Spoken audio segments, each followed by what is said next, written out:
Vallahi olmuş. Becermiş.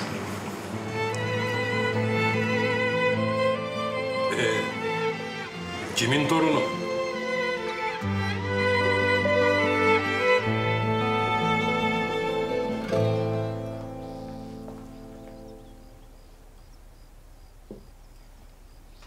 Böreğini beğendin mi?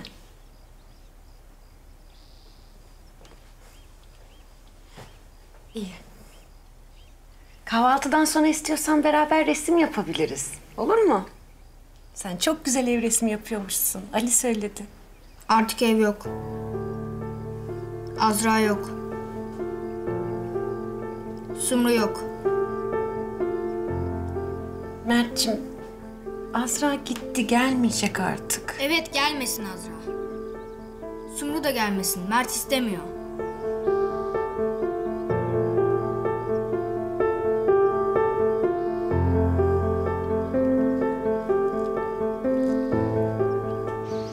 Arda neden inmedi? Ben çağırdım ama canım istemiyor dedi. Feride Hanım da erkenden çıktı. Sen neredeydin dün gece? Melis'i bıraktın, gittin tekrar. Dolaştım biraz ya.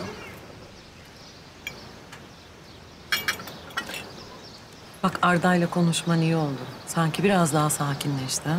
Daha da iyi olacak aslında anne. Sadece çocuğun üzerine gitmeyelim bu aralar. Daha sakin olmamız lazım. Hepimiz için geçerli. Vallahi ben ne yapıyorsam sizin için yapıyorum. Yani sizin için çabalıyorum. Anne biliyorum zaten bunu.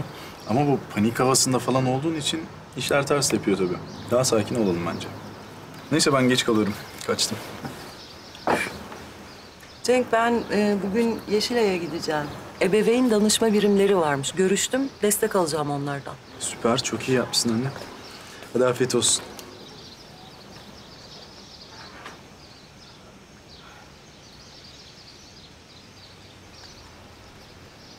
Melis. Konuşmak ister misin?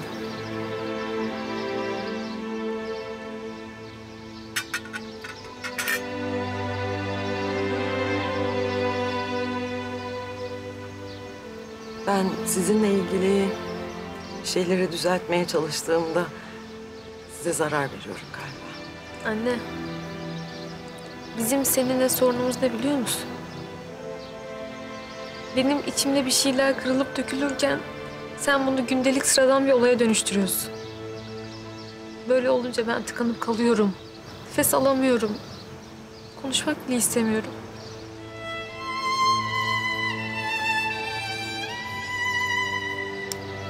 Haklısın bir tanem.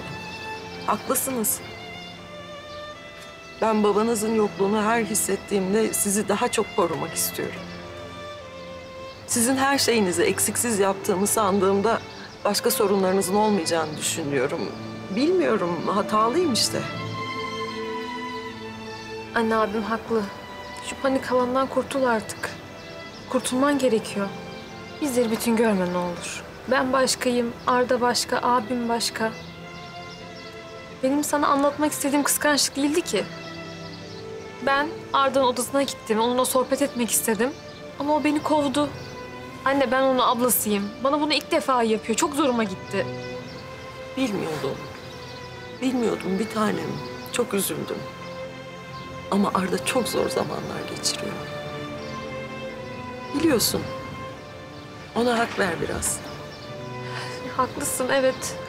Biliyorum. Ama bir an kaldıramadım. Bak ben Arda'yı çok iyi tanıyorum. O çok pişman olacak sonra. Ama birazcık zamana ihtiyaç var.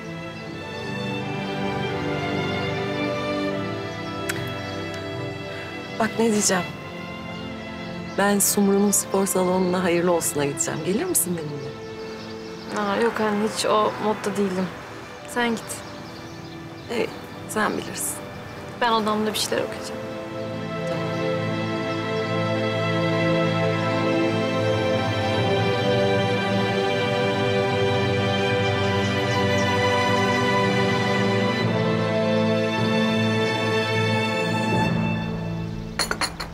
Yani Tarık, Cenk'teki değişime inanamazsın.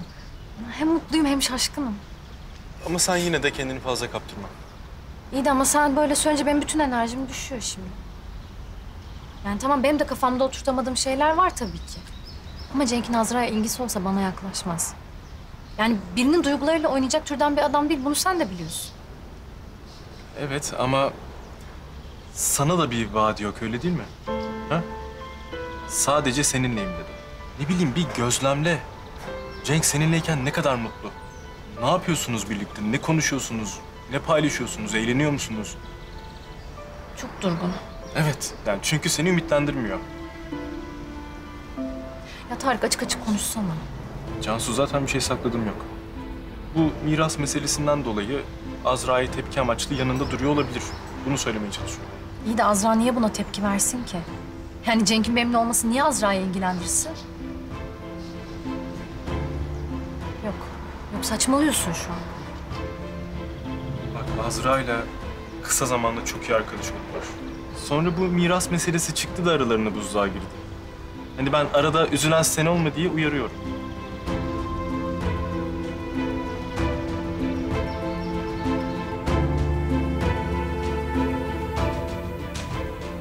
Ne yapıyorsun ya? Müsaade edersen işime başlayacağım. Şimdi geçme, ayak izin kalıyor. Tekrar sil, işin ne? Bekle demedim mi ben sana? Ben de beklemedim. Şimdi bastığım yerleri tekrar sil. Sen dalga mı geçiyorsun ya benimle? Hayır, gayet ciddiyim. Bıraktığım izleri siler misin? Kolaysa sen sil bıraktığın izleri. Bu senin işin, benim değil. Senden nefret etmem için sırada ne var acaba? Nefret etmek yerine görmezden gelebilirsin. O zaman üzülmezsin, dene bence.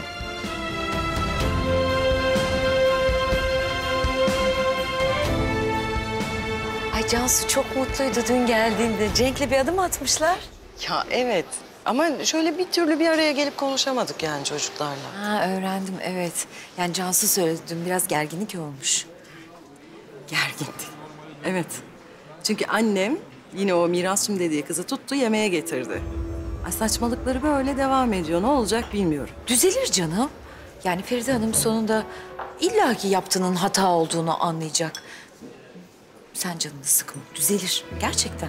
Hayatım yani nasıl canımı sıkmayayım? Çocuklar da etkileniyor sonuçta değil mi? Ay yansıyor tabii ki. Biliyorum ben. Yani eşim ölmeden önce biz de çok benzer şeyler yaşadık. Cansu o kadar ortada kaldı ki, o kadar etkilendi ki. Eşimin bir kızı vardı. Çok sorunlu bir kız. Yalan dolan ne varsa onda var. Yani bize çok sıkıntı yarattı. Gerçekten kurtuldum diye şükrediyorum yani şu anda. Hülya bahsetmiş de eşini kaybetmişsin. Başın sağ olsun. Sağ ol canım, sizler sağ olun. Eşim öldükten sonra kızıyla da yollarımı ayırmak zorunda kaldım. Cansu'yu düşünmek zorundaydım çünkü. Dedim ya çok sorunlu bir kızdı. Başımıza çok dert açtı. O yüzden en sonunda evden uzaklaştırdım. İyi var sonradan bir sıkıntı çıkarmamış. Açıkçası çıkardı. Çıkardı da elimden geldiğince engel olmaya çalıştım. Şimdi arada bir arıyorum ama telefonlarımı bile açmıyor. Sumrucuğum doğal aslında. Ya şimdi sen ne kadar iyi anne olursan ol, senin adın üvey anne ya. Ağzında kuş tutsan o bakışı değiştiremezsin. Ama bir şey söyleyeceğim, en doğrusunu yapmışsın yolları ayırmakla. Başka da çarem yoktu açıkçası Serapcığım. Ama neyse, daha güzel şeylerden bahsedelim. Cenk'le Cansu için o kadar sevindim ki. Ya ben de sevindim. Biliyorsun ben çok severim Cansu'yu. Bilmez miyim? Ondan içim rahat zaten. Akşama kalabalık grup gelecek. Tamam. Şimdi ara sıcaklığa orada öbür hanımlar sizde. Sıcaklığa beyler sizde. Tatlıları da ben yapacağım. Tamam. Zeytinyağlılar ne olacak şef? Ya bence biz onları da çıkarırız değil mi Azra? Çıkarırız tabii canım. Vallahi zeytinyağlılar konusunda gece ekipten bir arkadaşımız bir deneme girişiminde bulunmuş galiba.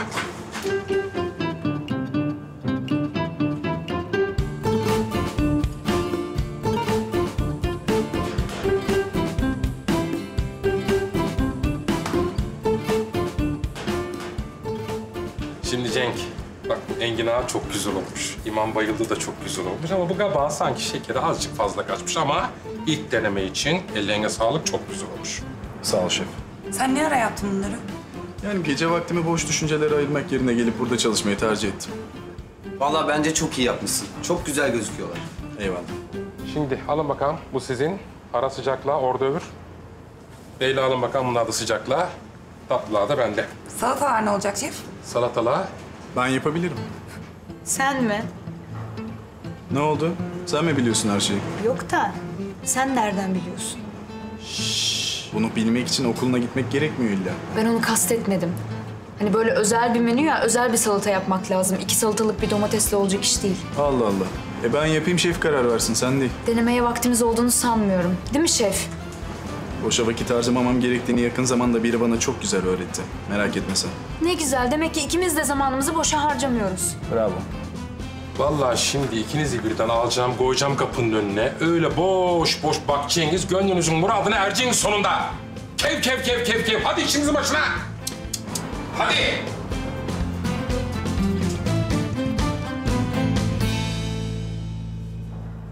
Sumrucuğum tekrardan hayırlı olsun canım benim. Sağ ol canım. Çok teşekkür ederim.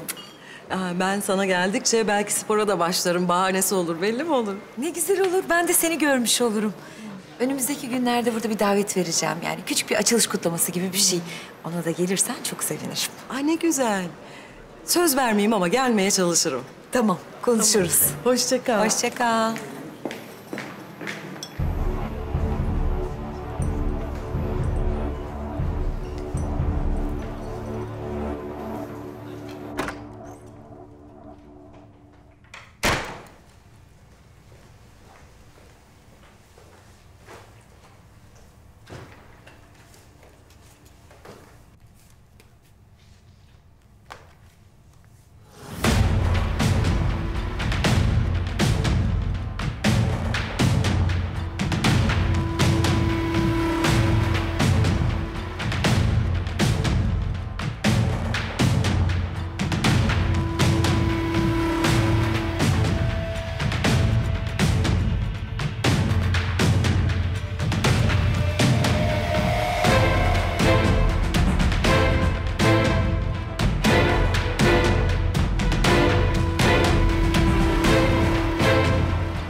Aynen abi. Sen etleri kese dur. Ben şimdi marine için karışım hazırlayacağım. Ona da bakarsın. Bir dahakine sen hazırlarsın. Şu kızlara da basarsın havanı. Tamam. Azra'yla da iyi takıştınız ha. Vallahi ne aksi kız. Öyle değil mi abi? Ben sana hak verdim. Yani kızdığın kadar var. Sorma sorma. Daha çok devam edecek zaten bu tartışma. Bence muhatap olma. Beceriksiz zaten o. Kovarlar yakında. Nereden anladın beceriksiz olduğunu? Gıcık ya ondan. Ters, ukala. Biliyor musun? Yine de aynı onun gibi. Aynı ya. Tam buldular birbirlerini.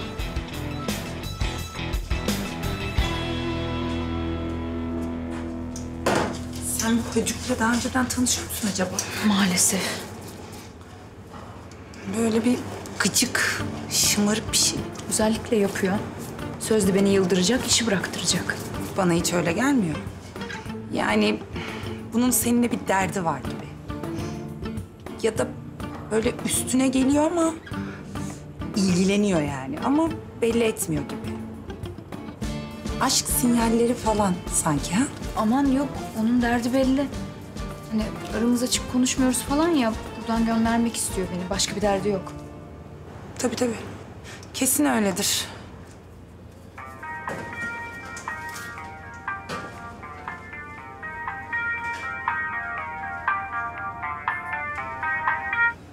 Efendim Tarık. İyiyim, çalışıyorum. Ben aslında rahatsız etmek istemedim ama hala kırgın mısın diye aradım. Yok kırgın değilim. Hayır, gerçekten unuttum ben, sorun yok. Öyle mi? Çok sevindim. Kahve içelim mi? Kahve mi? Aslında işten sonra olabilir. Tamam uğrarım ben. Hadi görüşürüz, sana da kolay gelsin, bay bay.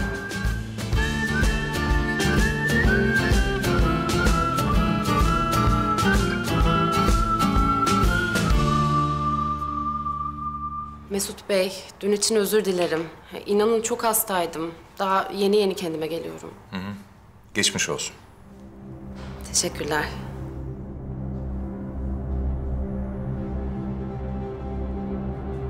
Başka bir şey var mı? Yok. İyi tamam çıkabilirsin. Git eve dinlen. Tamam. Buyurun. Mesut Bey'le görüşecektim. Ha Çetin. Biraz konuşabilir miyiz Mesut abi? Tabii. Gel otur oğlum.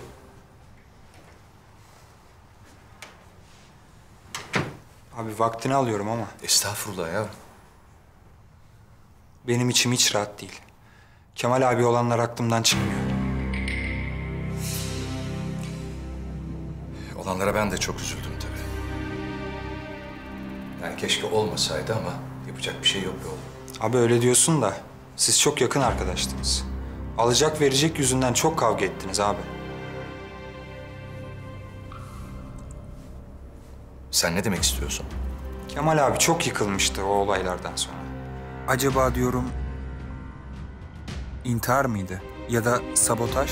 Yani elektrik kontağı falan benim aklıma pek yatmadı abi. Saçmalama Çetin. Ya Kemal öyle intihar edecek falan bir adam değil.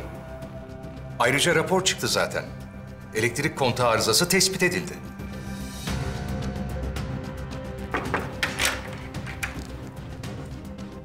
Gel hayatım. Aa, Çetin. Nasılsın? Sağ ol. Haksızlık karşısında susan dilsiz kör şeytandır. Ben bu olaya hiç inanmadım abi. Niye diyeceksin? Çünkü Kemal abi bu gibi konularda çok dikkatli davranırdı. Bir ampul arızalansa tüm sistemi kontrol ettirirdi. Arıza falan yoktu o işte. Pardon, ne oluyor burada anlamadım ben. Bir saniye Hülya. Bak Çetin, senden çok ben üzüldüm. Çünkü Kemal benim kardeşim gibiydi. Ben de 14 yaşından beri yanında ekmek yiyorum abi. Kabullenemiyorum Mesut abi. Ben savcılığa gidip dosyayı tekrar açtıracağım. Dükkanın kameraları çalışmıyor diye rapora yazmışlar. Hepsi çalışıyordu. Anlasana Mesut abi, çok karışık bir iş bu.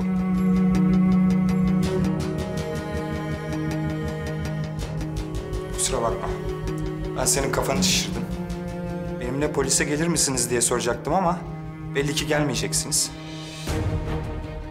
Lüzum olursa sizi çağırırlar. Hadi eyvallah.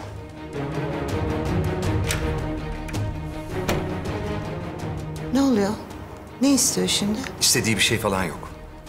Saçmalamaya gelmiş. Tamam, nereden çıktı şimdi bu iş, böyle savcılık falan? Ha? Ne bileyim, Kemal abi intihar etti diye tutturuyor. Araştıracakmış. Dosyayı yeniden açtıracakmış. Tamam canım. Açtırsın öyleyse. Sana niye gelmiş? Seninle ne alakası var? Ne bileyim işte.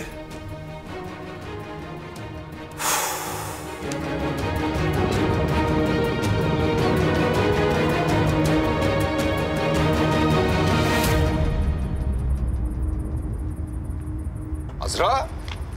Nasılsın abisi? Kolay gelsin. Kolaysa başına gelsin diyeceğim ama başına geldiğini gördük, pek hayırlı olmadı. Gönlüne mi geldin? Tarık'la bir kahve içeceğiz. Gönül ablayı da görürüm diye. Gör tabii gör. Arada beni de gör ama. Abi gördüm ya. Onu demiyorum kız. Miras kalmış ya sana. Nasıl? Büyük bir arsa mı? Para eder mi? Arsa mı? Bir arsa bile kalmadı mı kız? O nasıl mirasmış ya? Abi ne arsası? Ne anlattılar sana? Gönül dedi işte. Böyleyken böyle dedi. Mirasçı olmuş dedi. O da bilmiyor ya aslını. Aslını ne sen anlat. Pilav vereyim mi? Yok abi sağ ol, ben gireceğim şimdi. Beleş vereceğim kız. Abi ısrar etme, yemeyeceğim. Ne oldu şimdi? Ne oldu? Mirası diyorum kız. Abi boş ver sen, takma kafanı. Hadi ya. Öyle mi diyorsun? Ekmek çıkmaz mı bize? Çıkmaz. Boşuna hayal kurma sen. İyi tamam o zaman. Kolay gelsin. Çakal. Heveslenmeyeyim diye çevirdi kazı. Bak.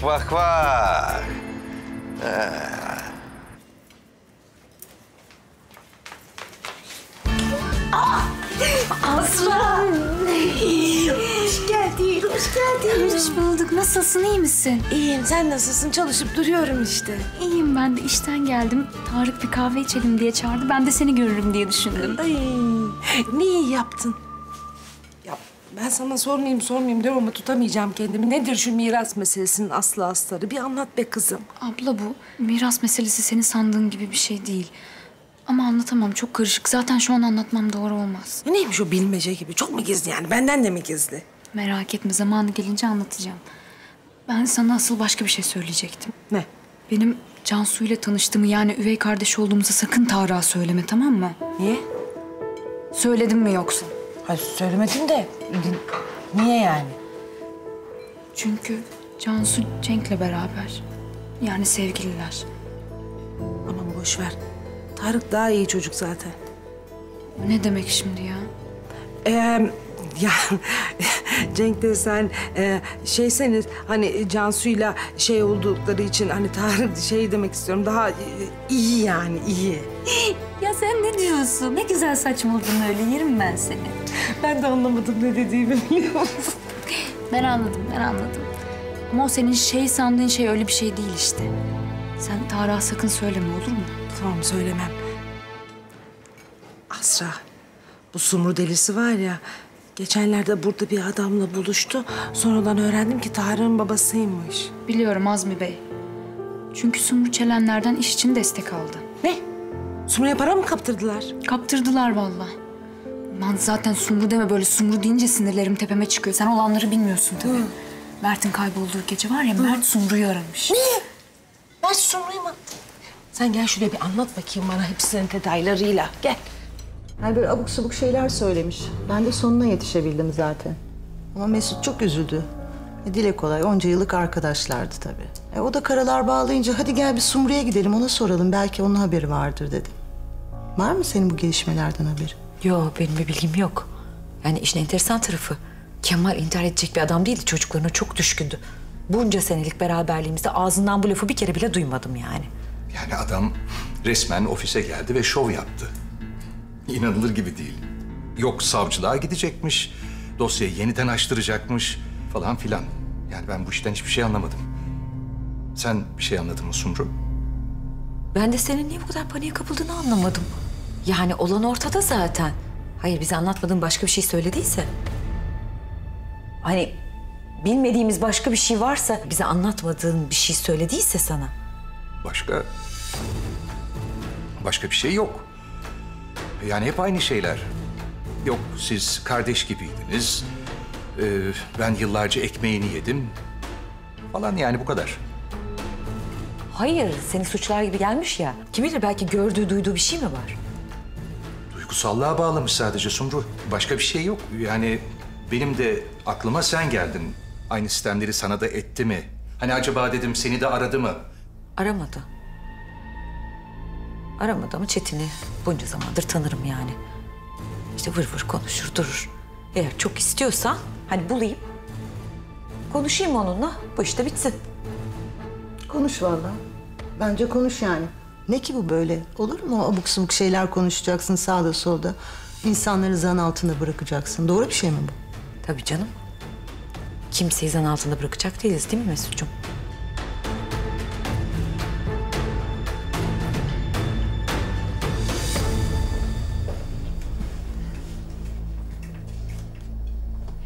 Uyudu.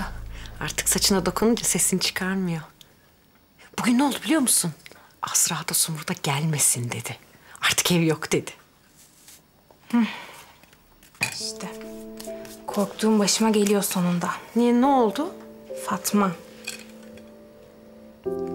Bak. Ben seni gerçekten anlıyorum. Elimden geldiğince sana sahip de çıktım. Teyzemin emanetisin bana. Ama bu çocuk burada kaldığı sürece bizim suçumuz büyüyor. Biz bu çocuğu geçici olarak kabul ettik.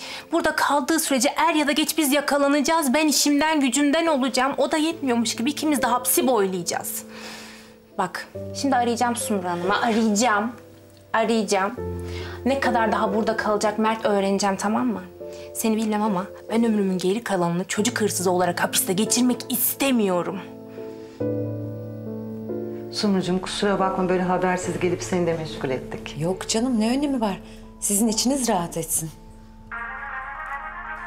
Bak sen, biz bekliyoruz. Hemen bir bakayım.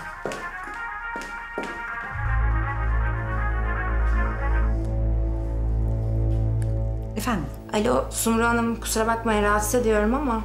Acaba Mert'in ablası gitti mi? Ne zaman gidecek? Yani biz bunu öğrenmek istiyoruz artık. Bir de ilaçları da bitti. Yani ben yazdıramıyorum bunları. Bunlar raporlu ilaçlar çünkü. Gitmedi. Ben size uğrayıp rapor bırakacağım zaten. Şimdi ben misafirlerimi yolcu ediyorum da ben mutlaka uğrayacağım. İyi geceler.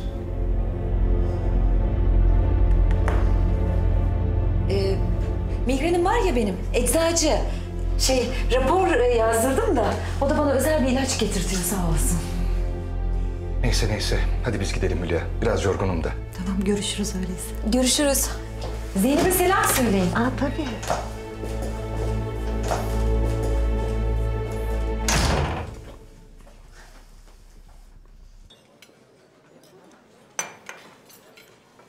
Yeni işin nasıl gidiyor?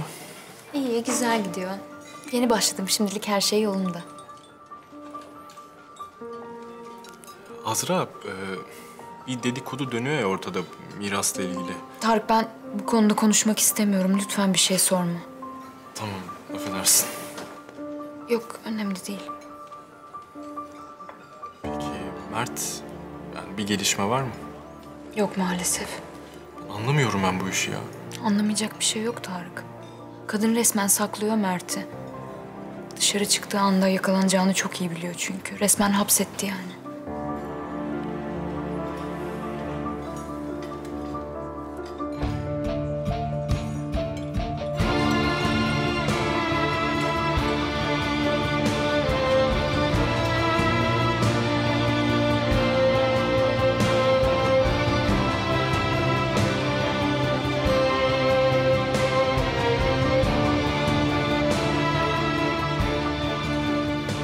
Sen çok zor günler atlattın. Bu da geçecek.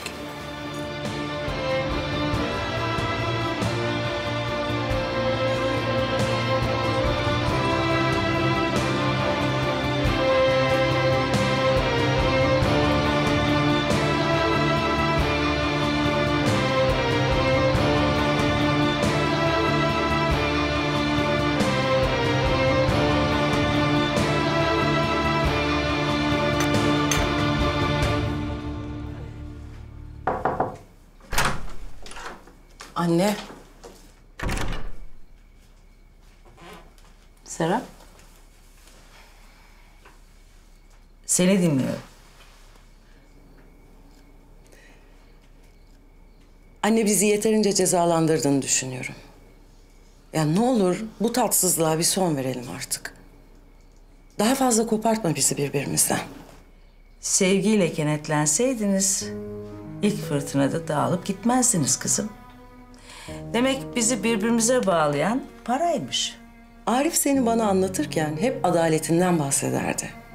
Hak yemeyen, emeğe sahip çıkan, her ne olursa olsun ailesini mağdur etmeyen biri diye söz ederdi.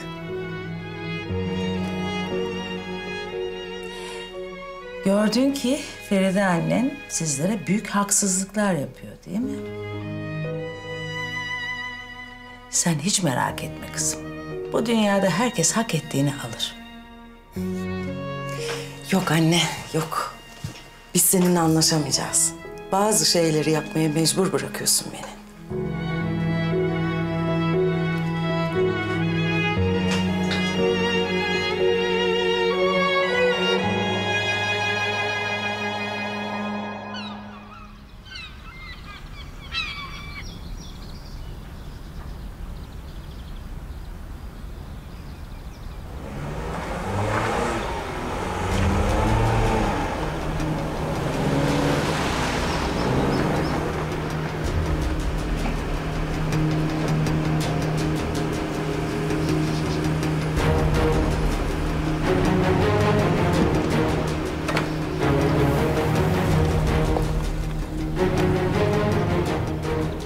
Ne işi var burada? Kahretsin.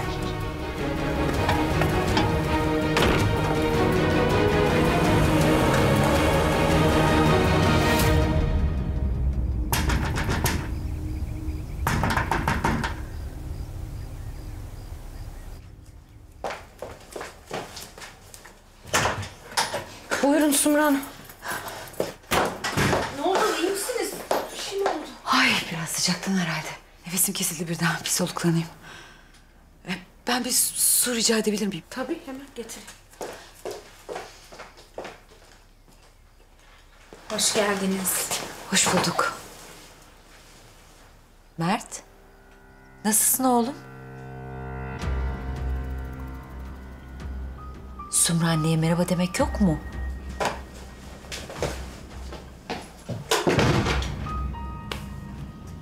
Kızdı tabii, çocuk haklı. Sumru Hanım, ken üstündeyiz biz. Yani gitti mi Mert'in ablası, burada mı? Ne yapacağız böyle? Yok daha gitmedi. Buyur. Ama biz her geçen gün suç işliyoruz. Yani geçici demiştiniz. Çözeceğim ben bu meseleyi, halledeceğim. Merak etmeyin siz. Bu ilaçlar için reçete. Gidip alabilirsiniz çocuğun ilaçlarını. Delirdiniz mi siz? Yani bizi yakmak mı istiyorsunuz? Ben bu reçeteli ilaç almaya gidersem ne olur biliyor musunuz? Sosyal güvenlik direkt kayıtlara girer, eczaneyi bulurlar. Dolayısıyla da beni. Haklısınız, ben nasıl düşünemedim? Tamam, ben ilaçları alır getiririm. Siz öyle verirsiniz, tamam mı?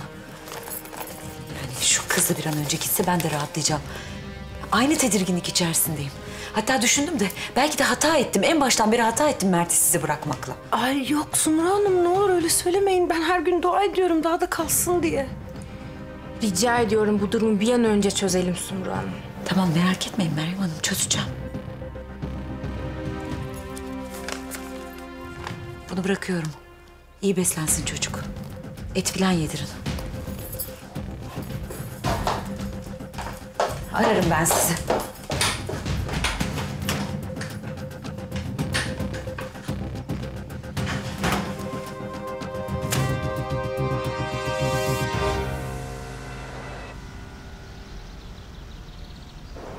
Nasıl? Beğendin mi? Güzel değil mi? Hı hı. Bak işte, ben aslında böyle bir yer açmak istemiştim. Yani önceden. Ama rahmetli Kemal gitti kendi kafasına göre orayı açtı. Canım benim. Siz onunla iş yaptınız zaten, olmadı değil mi? Artık bu restorana falan hiç gerek yok zaten. Çok güzel çorbalar var. Bak ben şu taraftaki menüleri toplayayım, daha hızlı hallederiz. Tamam, ben aralarına koyuyorum.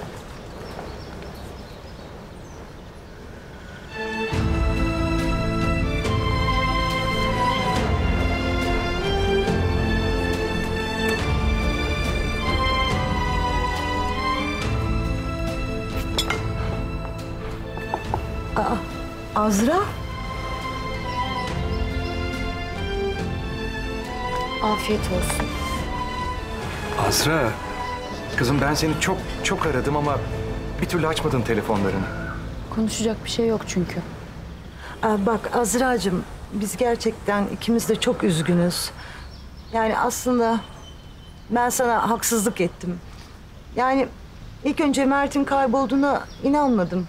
Çünkü ne bileyim Sumru'ya o kadar çok öfkeliydin ki onun için uydurduğunu düşündüm. Ben Mert üstünden niye böyle bir yalan söyleyeyim? Siz beni iyice Sumru'yla karıştırdınız galiba. Ama bak, kendini toparlamışsın, hayata tutunabilmişsin. Bu gerçekten beni çok mutlu etti. Yani iyi görünüyorsun. Evet. Siz de galiba olanları duydunuz. O yüzden bu telaşınız anladığım kadarıyla. Neyi duyduk? Feride Hanım'ın benim için yaptıklarını. Tamam güzel. Harika bir iş vermiş sana. Bence burada çalışıyor olman büyük şans. Ne bileyim ben böyle Amerikan rüyasında senin bencil bir kız olacağını düşünmüştüm. Şimdi böyle canla başla çalışırken görünce gerçekten çok şaşırdım. Afiyet olsun size. Azra, bak Mert'ten bir haber alırsan, bir gelişme olursa ne olur beni de haberdar et. Ben her şeyi telafi etmek istiyorum kızım. Bazı şeylerin telafisi olmuyor Mesut amca. Azra'cığım bir saniye. Bir şey söyleyeceğim sana. Biz bu aralar Sumru'yla sık görüşüyoruz. Hatta dün akşam Mesut'la babanla ilgili bir davayı konuşmak için uğradık. Ben böyle değişik bir telefon konuşmasına şahit oldum. İlaç raporuyla ilgili. Ne bileyim biraz gergin görünüyordu. Yani şüphelendim. Aklıma Mert geldi nedense. Aslında ben de şüpheleniyorum biliyor musun? Yani bence Sumru Mert'in nerede olduğunu çok iyi biliyor. Mert'in kaybolduğu gece Mert Sumru'yu aramış telefoncuda. O da gidip almış onu oradan. Sonra da kaza yaptım, Mert'i bir daha görmedim diyor. Ama bence yalan söylüyor. Olanları polise anlattım, onlar da araştıracaklar. Delirdi bu kadın o zaman. Sumru'dan gerçekten korkulur. Onun korktuğu bir şey var kesin. Canım ne olursa olsun yani burada konu Mert. Çocuk yok ortalıkta, olur mu öyle şey? Neyse durum böyle işte. Ben mutfağa döneyim. Tamam kızım.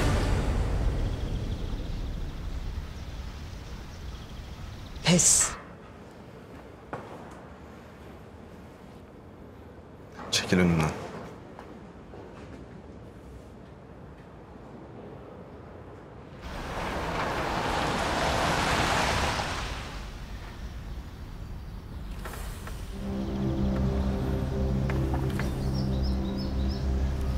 Alo, iyi günler doktor bey. Ben Azmi Erkenci. Bir hastamızın raporunu göndermiştik. Evet, asistanınızdan bilgi aldım ama ben yine de sizden teyit ettirmek istedim. Hı hı. Tamam. Anladım. Teşekkür ederim. Sağ olun, iyi günler.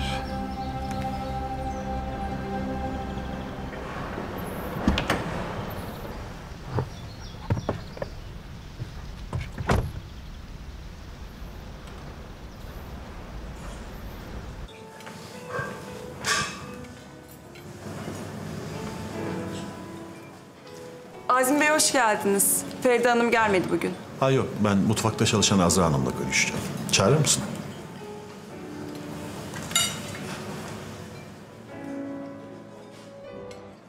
Azra. Efendim? Seni Azmi Bey çağırıyor.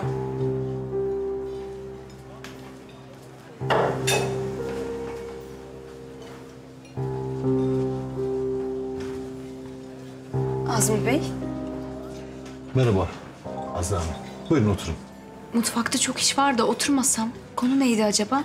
Ayaküstü konuşulacak bir şey değil. Lütfen oturun. Peki.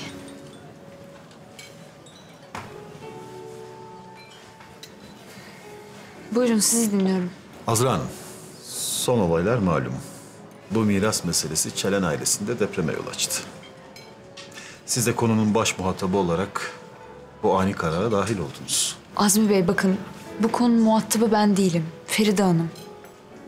Azra Hanım, hasta bir kadından bahsediyoruz. Lütfen birbirimizi kandırmayalım. Hasta mı? Neyden bahsediyorsunuz ya? Lütfen bana bilmediğinizi söylemeyin. Hayır, gerçekten bilmiyorum. Nesi var? Maalesef kanser.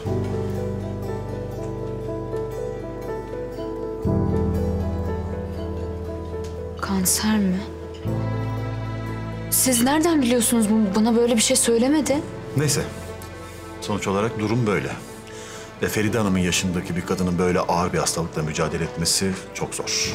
Allah gecinden versin ama bir gün gözlerini kapattığında Çelen ailesi üstünüze gelecektir. Azra Hanım, dava üstüne dava açacaklar. Meydanı size bırakmayacaklar. Siz ne demeye çalışıyorsunuz? Ne sanıyorsunuz beni? Feride Hanım'ın hastalığının üzerinden... Yok. Bakın beni yanlış anladınız. Ben sizin düşmanınız değilim. Bugüne kadar Feride Hanım'ın aldığı bütün kararların arkasında durdum ben. Bundan sonra da böyle olacak. Ancak bu son kritik kararın size çok büyük sorunlar getireceği aşikar. Bunu bir daha düşünmek istersiniz belki. Hı?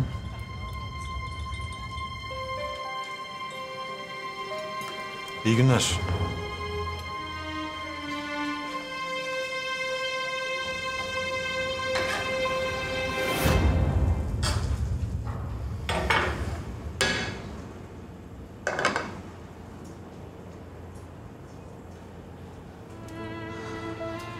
Azra, iyi misin sen?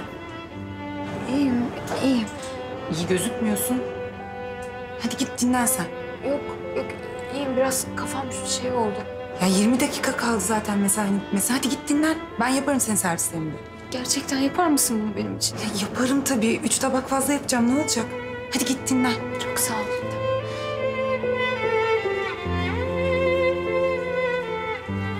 Nesi varmış? Rahatsızlandı. Canı çıktı yorgunluktan. Bir şey söyleyeceğim. Onun servislerini de sen hazırlasana. Ben niye yapıyorum ya onun işini? O zaman sormayacaksın neyi varmış diye.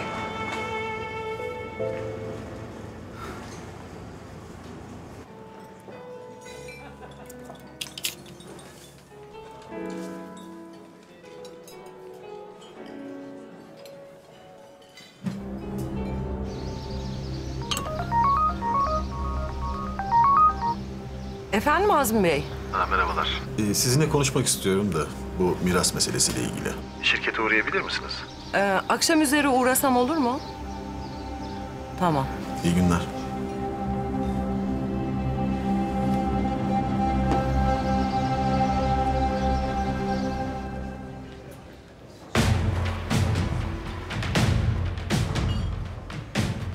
Garson bakar mısın? Sümbül Güneş nerede biliyor musun? Şu masa efendim. Tamam sağ olasın.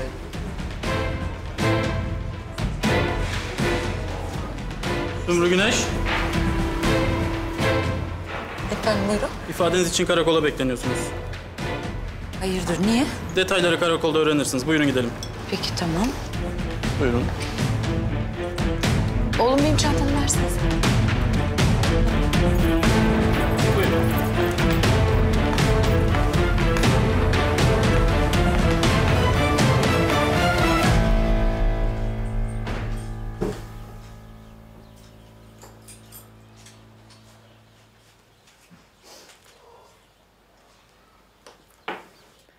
Hoş geldin selamsız. Hüsniye teyze, kusura bakma o kadar doluyum ki. Ben sana yemek hazırlayayım, açsın değil mi? Dur bırak şimdi yemeği. Otur gel bakayım şuraya.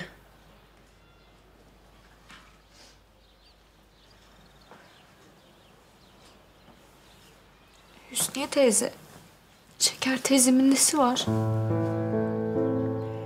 Nesi var ne demek? Yani ağır bir hastalığı mı var? Sen şimdi benim yemeğimi getir en iyisi hadi. Var değil mi öyle bir şey? Var ve benden saklıyorsunuz. Hüsniye teyze bak lütfen. Çok önemli benim için. Kanser. Sana söylemedi. Seni üzmek istemedi. Bu kadar telaşa düşmesi de ailesi için. Son çırpınması da bundan be kızım.